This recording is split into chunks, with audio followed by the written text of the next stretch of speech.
இட்லி தோசைக்கு தினமும் ஒரே மாதிரியான சட்னி சாம்பார்னு பண்ணுறதுக்கு பதிலாக இந்த கும்பகோணம் கடப்பா வந்து ட்ரை பண்ணி பாருங்கள். அல்டிமேட்டாக வந்து இருக்கும். இது வந்து இட்லி தோசை சப்பாத்தி பூரி 4க்குமே வந்து அவ்வளோ அட்டகாசமாக வந்து இருக்கும். இந்த கடப்பாவை பொறுத்த வரைக்கும் கிள்ளிலாம் சாப்பிடக்கூடாது, நல்லா அள்ளி சாப்பிடணும். நல்லா சொதன்னு சாப்பிடும்போது அவ்வளோ அல்டிமேட்டாக வந்திருக்கும். சரி வாங்க இப்போ நம்ம வீடியோக்குள்ளே போயிட்டு எப்படி இந்த கும்பகோணம் கடப்பா வந்து பண்ணலான்றதை பார்த்தலாம். அதுக்கு நான் வந்து குக்கரில் வந்து ஒரு 1/2 கப் அளவுக்கு பாசிப்பருப்பை லைட்டாக வந்து வறுத்துக்கிறேன்.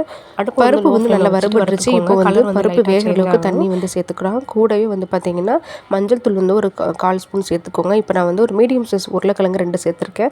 உருளைக்கிழங்கு வந்து பருப்போடு சேர்ந்து வெந்து வந்துடும். உருளைக்கிழங்கு தனியாக எடுத்து தோல் உரிச்சிட்டு கட் பண்ணி வந்து வச்சுக்கோங்க. இப்போ நம்ம குக்கர் மூடி விசில் வந்து போட்டுடலாம். இது விசில் வர கேப்பில் வந்து பார்த்திங்கன்னா இதுக்கு ஒரு பேஸ்ட் வந்து அரைக்கணும். அந்த பேஸ்ட் வந்து நம்ம வந்து அரைச்சி எடுத்துகிட்டு வந்துடலாம். அதுக்கு ஒரு ஜாரில் வந்து பார்த்திங்கன்னா தேங்காய் வந்து ஒரு மீடியம் சைஸ் அளவுக்கு தேங்காய் வந்து போட்டுக்கோங்க. இது கூட 2 பல்லு பூண்டு, ஒரு சின்ன பல்லு வந்து இஞ்சி வந்து இது கூடவே ஒரு 1/2 ஸ்பூன் கசகசா வந்து ஒரு 1/2 ஸ்பூன், ஒரு 2 ஸ்பூனுக்கு வந்து பொட்டுக்கடலை வந்து சேர்த்துக்கலாம். காரத்துக்கு ஏற்ப வந்து மிளகாய் வந்து சேர்த்துக்கோங்க.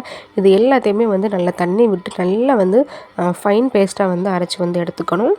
இப்போ நம்ம வந்து கடப்பா வந்து பண்ணுறதுக்கு ஸ்டார்ட் பண்ணிடலாம். அதுக்கு ஒரு கடாய் வச்சுருக்கேன். அதில் வந்து ஒரு 2லேருந்து ஒரு 3 ஸ்பூனுக்கு வந்து எண்ணெய் விட்டுக்கோங்க. எண்ணெய் ஹீட் ஆனதுக்கப்புறமா ஒரு சின்ன துண்டு பட்டை, 2 கிராம்பு, ஒரு 1/4 ஸ்பூனுக்கு வந்து இப்போ இதெல்லாம் வந்து பொரிஞ்சதுக்கப்புறமா ஒரு மீடியம் சைஸ் பெரிய வெங்காயத்தில் நீல வாக்கில் கட் பண்ணி வச்சுருக்கேன். அதை சேர்க்கலாம். வெங்காயம் வந்து லைட்டாக வதங்கினா போதுமானது. வெங்காயம் வதங்கினதுக்கப்புறம் பார்த்திங்கன்னா ஒரு மீடியம் சைஸ் தக்காளி வந்து கட் பண்ணி வச்சுருக்கேன். அதையும் சேர்த்துக்கலாம். தக்காளி வந்து ரொம்ப வதங்கணும்னு கிடையாது, லைட்டாக வந்து வதங்கினா போதுமானது. இப்போ தக்காளி வந்து வதங்கினதுக்கப்புறமா நம்ம வந்து வேக வச்சு எடுத்து வச்சுருக்கிற பருப்பை வந்து இதில் வந்து சேர்த்துக்கலாம். பருப்பு சேர்த்துட்டு இந்த கடப்பாக்கு எவ்வளோ தண்ணி வேணுமோ அதையும் நம்ம வந்து சேர்த்துக்கலாம். இப்போ இது கூட நம்ம வந்து தேங்காய் பேஸ்ட் வந்து அரைச்சி வச்சுருக்கோம் இல்லையா, அதையும் நம்ம வந்து சேர்த்துக்குவோம். அண்டு வேக வச்சு எடுத்து வச்சுருக்கிற உருளைக்கிழங்கை நான் வந்து தோல் உரித்து கட் பண்ணி வச்சுருக்கேன். அதையும் வந்து சேர்த்துருக்கேன்.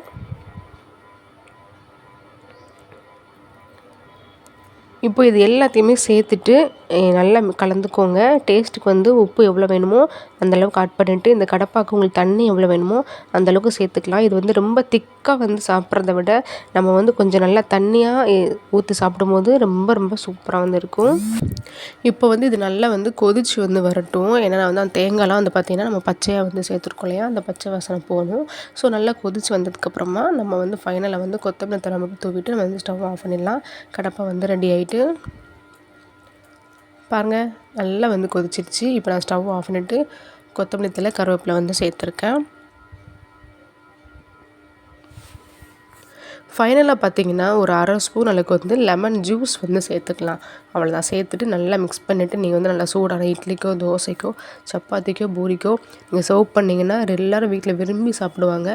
நீங்கள் ஒரே மாதிரி பண்ணாமல் இந்த மாதிரி டிஃப்ரெண்ட்டாக வெரைட்டியாக பண்ணி கொடுங்க. வீட்டில் எல்லோரும் குழந்தைங்கள்லேருந்து பெரியவங்க வந்து விரும்பி சாப்பிடுவாங்க.